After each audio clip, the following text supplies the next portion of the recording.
میں اور بھائی جس وقت کمرے میں داخل ہوئے تو سامنے کا منظر ہم دونوں کے ہی ہوش اڑا چکا تھا۔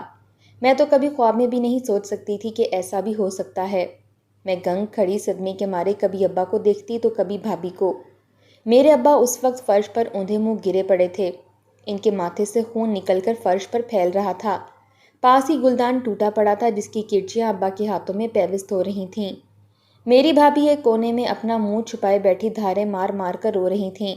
اس نے جب اپنے شوہر یعنی میرے بھائی کو دیکھا تو مزید بلند آواز میں روتے ہوئے اپنا وجود چھپانے لگیں، کیونکہ اس کے کپڑے جگہ جگہ سے پھٹ چکے تھے۔ ان کے گالوں اور ماتھے پر کھرونچوں کے بھی نشان تھے۔ کچھ دیر پہلے یہاں کیا ہوا تھا، جو کچھ نظر آ رہا تھا وہ دیکھنے کے بعد میرا دل و دماغ ماننے کو قطعی تیار نہ تھا کہ میرے ابا نے اپنی بہو کے ساتھ کچھ غلط کیا ہے۔ بھائی بھاگ کر بھابھی کے پاس گئے اور اسے سینے سے لگا کر پوچھنے لگے کہ آخر یہاں کیا ہوا ہے۔ بھابھی نے ہچکی باندھی اور جو بات بتائی وہ سن کر میرے پیروں کے نیچے سے زمین نکل چکی تھی۔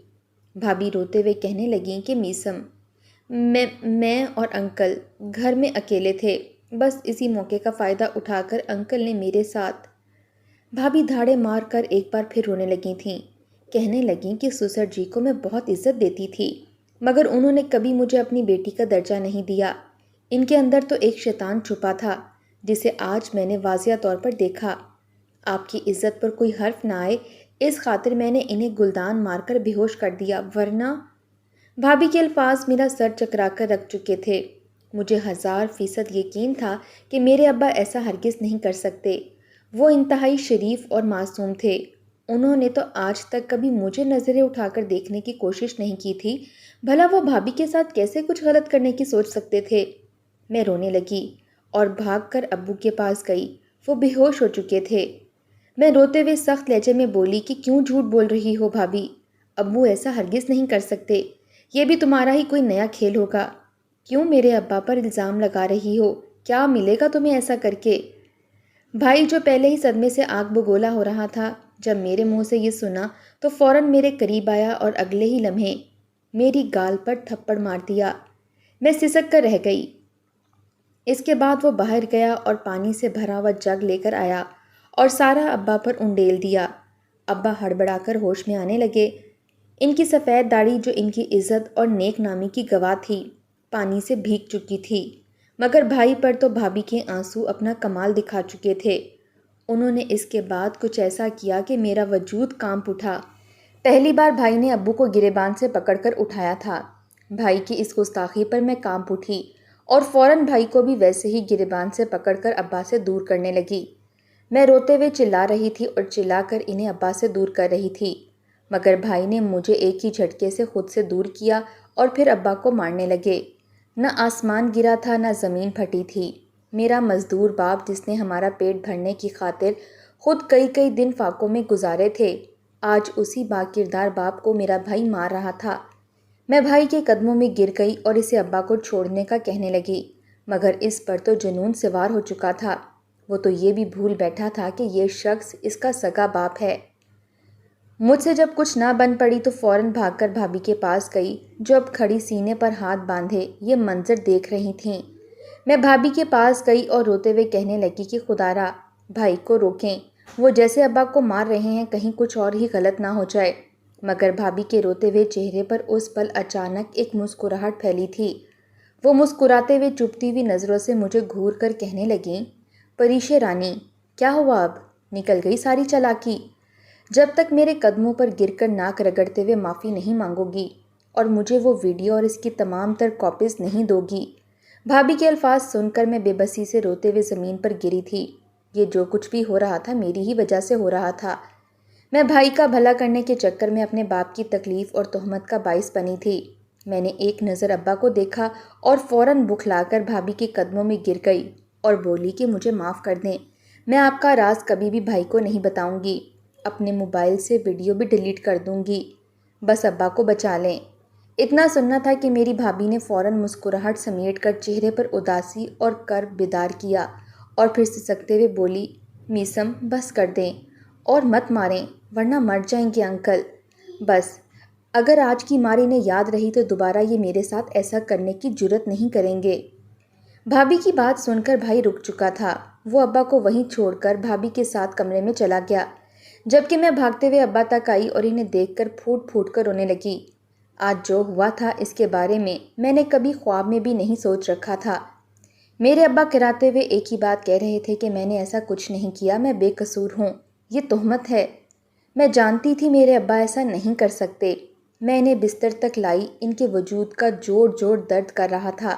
بھائی تو آج حیوان بن بیٹھا تھا۔ درد اور کمزوری سے ابا نیند کی آغوش میں چلے گئے تو میں محلے کے ڈاکٹر کو بلا لائی۔ اس نے ابا کو دیکھا تو کہنے لگے، انہیں کس نے اتنی بے دردی سے مارا ہے؟ میں سر جھکا کر بات ٹال گئی کہ شہر میں کسی لڑائی کی زد میں آ گئے۔ ابا کی ٹانگوں میں زور ختم ہو چکا تھا۔ ڈاکٹر پلسٹر لگا کر چلا گیا اور میں ابا کی حالت دیکھ کر اندر ہی اندر کڑنے لگی۔ بھابھی اس حد تک گر سکتی تھی کبھی سوچا نہیں تھا۔ اب تو اس کی ویڈیو بھی موبائل سے ڈیلیٹ ہو چکی تھی۔ ابا خالی پیٹ ہی دوا لے کر آرام کر رہے تھے، جبکہ میں بھوکے پیٹ بیٹھی یہ سوچ رہی تھی کہ اب اپنا اور ابا کا پیٹ کیسے پالوں گی۔ بھائی سے تو امید رکھنا ہی بیکار تھا۔ میرا دماغ بالکل خالی ہو چکا تھا۔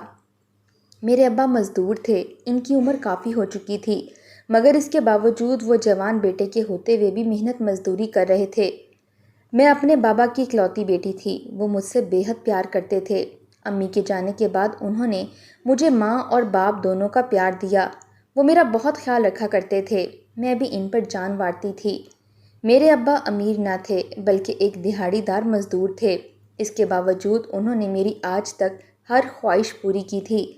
مجھے اچھے اسکول میں پڑھایا لکھایا اور میری ہر ضرورت کو پورا کیا۔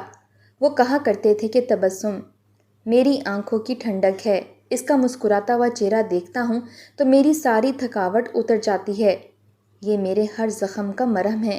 میں بابا کی باتیں سنتی تو مجھے بے حد اچھا لگتا، کیونکہ میرے ابا ہی میری پوری کائنات تھے۔ زندگی میں بے حد اتار چڑھاؤ آئے، ایسا بھی وقت آیا کہ ہمارے گھر میں کھانے کے لیے کچھ بھی نہ بچا، مگر اس کے باوجود ابا کہیں سے مانگ کر میرے لیے کھانا لے آتے۔ مجھے انہوں نے کبھی نہ نہیں کیا تھا۔ وہ گھر کے سارے کام بھی خود ہی کیا کرتے تھے، مجھے کسی کام کو ہاتھ نہ لگانے دیتے۔ انہوں نے میری پرورش بالکل شہزادیوں جیسی کی تھی، کیونکہ وہ خود ہی ایک بادشاہ تھے۔ شاید ہر بیٹی کے لیے اس کا باپ ایک بادشاہ ہوا کرتا ہے۔ بھائی بڑا ہوا تو ابا نے اس کی پسند کی لڑکی کے ساتھ اس کی شادی کروا دی۔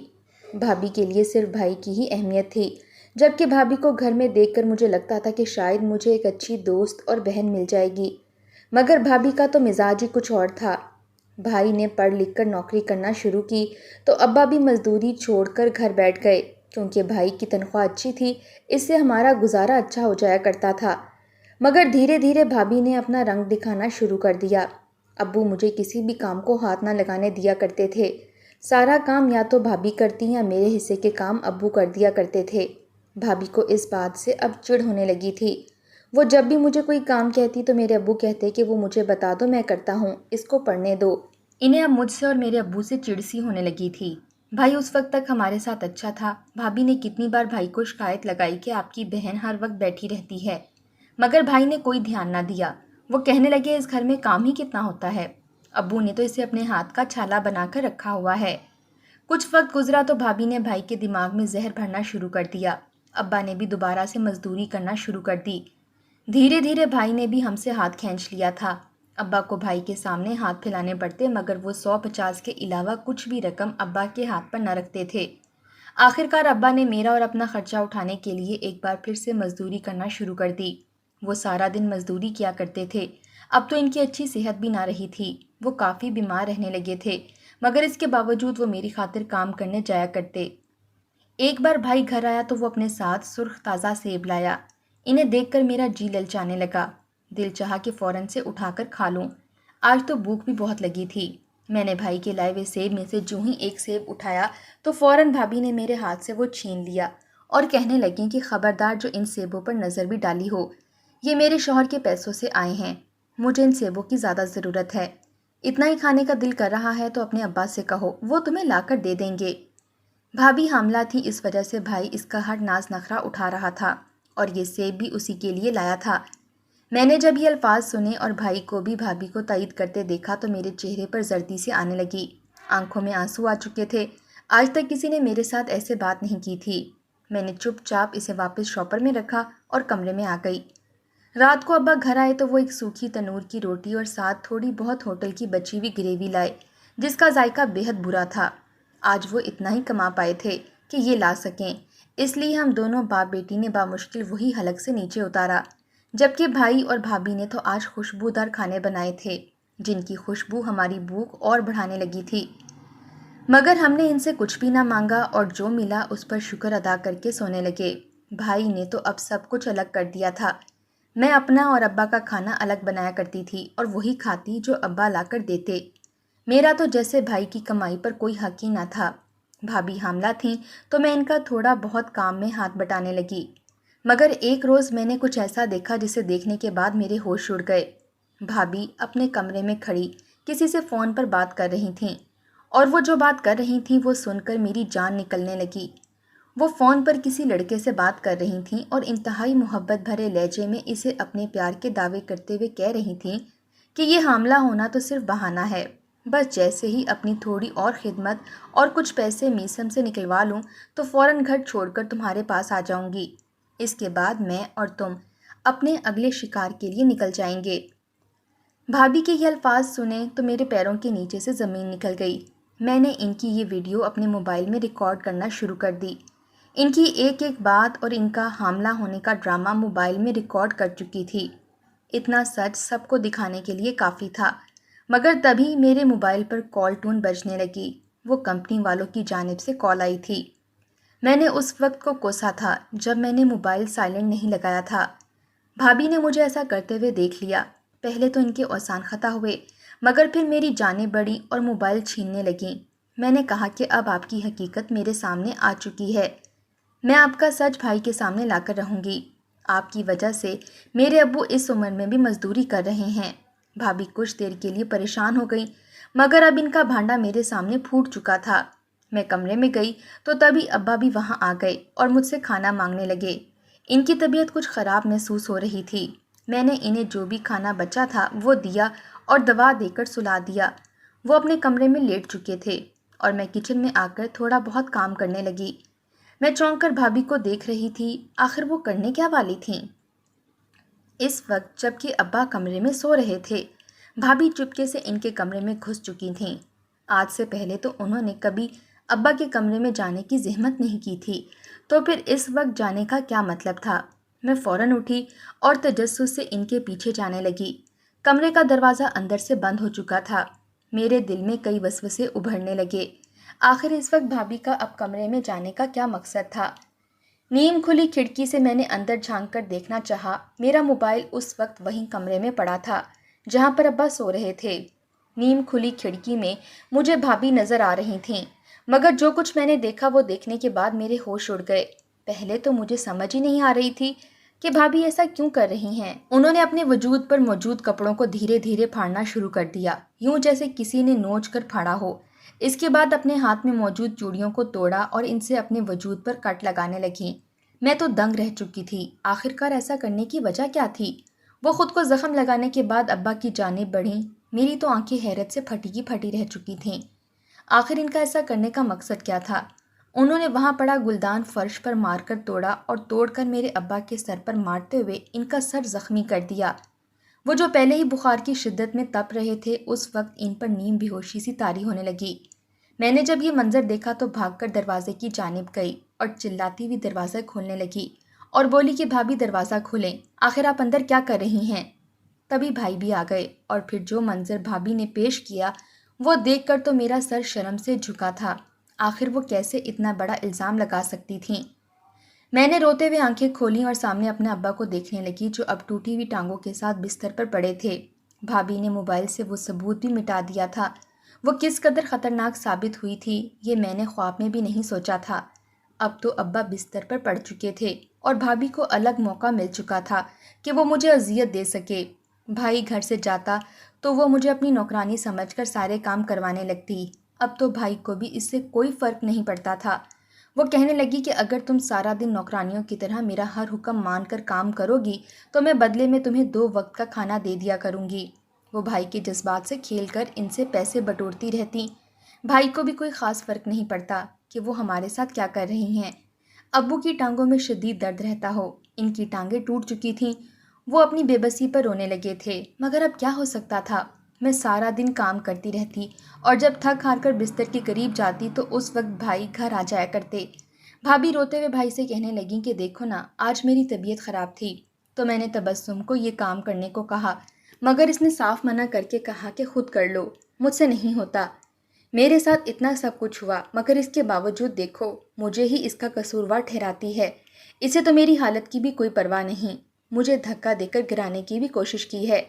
میں بھابھی کے منہ سے سب سنتی رہ گئی۔ بھائی نے تو جب بھابھی کے منہ سے یہ سنا تو مجھے دھکے دے کر فرش پر گراتے ہوئے باتیں سنانے لگے۔ اس رات اس نے مجھے بھی بہت مارا اور مار کر خبردار کرتے ہوئے کہا کہ آئندہ میری بیوی کے ساتھ تم نے بدتمیزی کی تو تمہاری بھی تمہارے باپ کی طرح ٹانگیں توڑ کر اس چارپائی پر لٹا دوں گا۔ بھائی کے منہ سے یہ الفاظ سن کر میری آنکھوں سے آنسو بہنے لگے تھے۔ میں رونے لگی تھی۔ مجھے بھائی اور بھابھی سے بے حد خوف آنے لگا تھا۔ ایک روز سوچا کہ ہمت کر کے بھائی کو بھابھی کے بارے میں سچ بتا دوں، مگر پھر ہمت نہ ہو سکی کیونکہ اس نے مجھے ہی غلط ٹھہرانا تھا۔ بھابھی شاید اسے محسوس کر چکی تھیں، اس لیے اس نے اس بار ایسا گندا کھیل کھیلا کہ میں سنبھل ہی نہ سکی۔ بھائی اس روز جلدی کام پر چلا گیا تھا۔ جب رات کو گھر آیا تو بھابھی نے مجھ پر ہی انتہائی گھٹیا الزام لگایا کہ میرے پیروں کے نیچے سے زمین نکل گئی۔ وہ کہنے لگی کہ تمہاری بہن بد کردار ہے، میں نے آج خود اسے رنگے ہاتھوں پکڑا ہے۔ اتنا سننا تھا کہ بھائی غصے سے آگ بگولا ہو گیا، اس نے مجھے بہت مارا۔ ابو بے بسی سے کہنے لگے کہ یہ الزام ہے بالکل ویسا ہی جیسے مجھ پر لگایا گیا، میری بیٹی کو مت مارو۔ یہ سارا دن میرے پاس تھی مگر بھائی نے مجھے اور ابا کو مار کر گھر سے باہر نکال دیا۔ رات کے وقت ہم دونوں باپ بیٹی گھر سے باہر ہی گرے پڑے تھے اور میرے ابا سے لپٹ کر میں بہت رو رہی تھی۔ آخر بھائی ہمارے ساتھ ایسا کیسے کر سکتے تھے؟ اسے اپنی کل کی آئی ہوئی بیوی پر اتنا یقین تھا جس کی خاطر اس نے مجھے اور ابا کو مارنے سے اور گھر سے نکالنے سے بھی گریز نہ کیا۔ ابا کی ٹانگیں ابھی تک ٹھیک طرح سے جڑی نہیں تھیں۔ وہ بامشکل لڑکھڑاتے ہوئے میرا ہاتھ تھامے ایک محفوظ مقام پر بیٹھ کر مجھے اپنے ساتھ لگائے آس پاس دیکھنے لگے۔ میں بہت گھبرا چکی تھی۔ ابا کہنے لگے کہ ڈرو مت، میں تمہارے ساتھ ہوں، جب تک میں زندہ ہوں تم پر کوئی آنچ بھی نہیں آئے گی۔